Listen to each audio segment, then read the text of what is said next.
બ્રુકલેજમાં હવે વાત પતંગોત્સવ વિશે।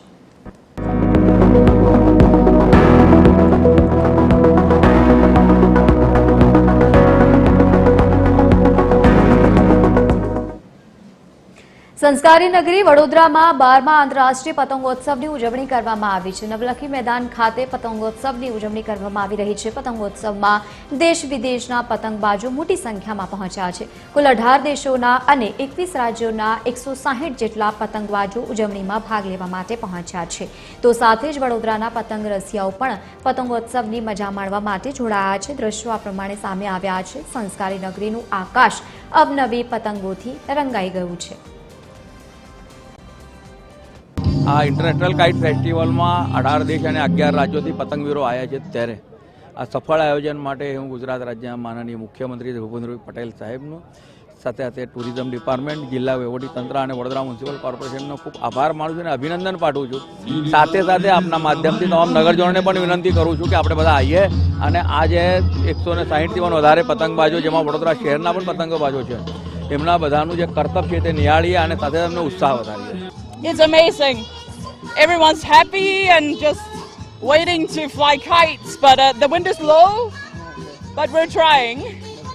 We try hard. Yeah, well, I will try hard, yeah. No, I've been to this festival 3 times, but actually it does feel new every single time because every year it's expanded, it gets bigger and bigger, and this year there's a huge change in size and atmosphere.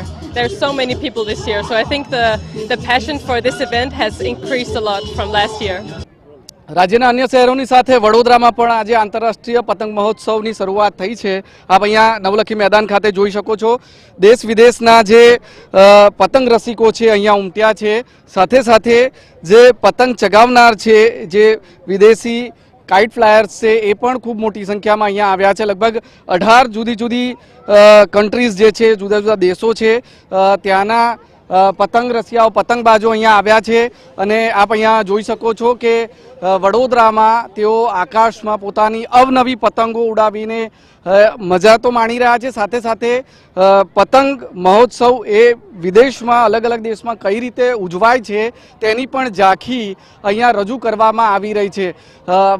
ભારતમાં જે રીતના પતંગો બનાવવામાં આવે છે અને પતંગો આકાશમાં જાય છે, તેનાથી બિલકુલ અલગ વિદેશમાં ખૂબ વિશાળ પતંગો હોય છે। અને કેમેરામેનને કહીશ કે એ તરફ બતાવવાનો પ્રયત્ન કરે કે કઈ રીતના પતંગ વિદેશમાં હોય છે, ત્યાં કઈ રીતે પતંગ મહોત્સવ મનાવવામાં આવે છે, ને વિદેશના જે પતંગો છે આંતરરાષ્ટ્રીય પતંગ મહોત્સવમાં ગુજરાત આવે છે ત્યારે કઈ રીતનો માહોલ હોય છે, તે વડોદરાના અહીંયા નવલખી મેદાન પર આપ જોઈ શકો છો।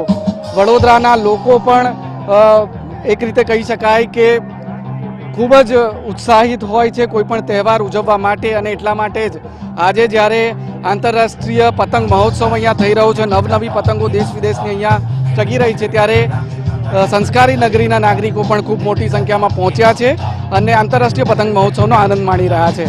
કેમેરામેન જિગ્નેશ સોલંકી સાથે અમિત ઠાકોર, TV 13 વડોદરા।